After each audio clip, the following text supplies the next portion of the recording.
we'll guide you through how to use Krita for pixel art. If you find this helpful, consider subscribing and liking the video.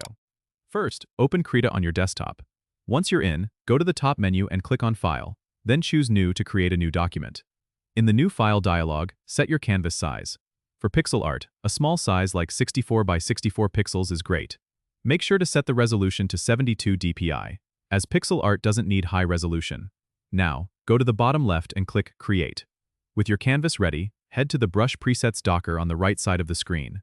Look for the pixel art brush, which looks like a square pencil icon, and select it. If you don't see it, you can search for it using the search bar at the top of the docker. Now that you have your brush, you can start drawing. Click on the canvas to place pixels. You can use the color selector on the right to pick different colors for your art. If you want to zoom in for more detailed work, hold down the Control key and scroll up with your mouse wheel.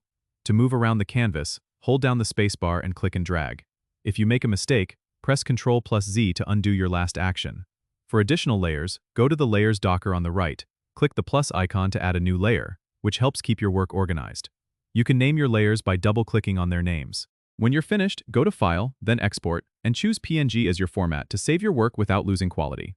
Make sure to check the Use Transparency box if you want a transparent background. Don't forget to subscribe and comment if this helped you out.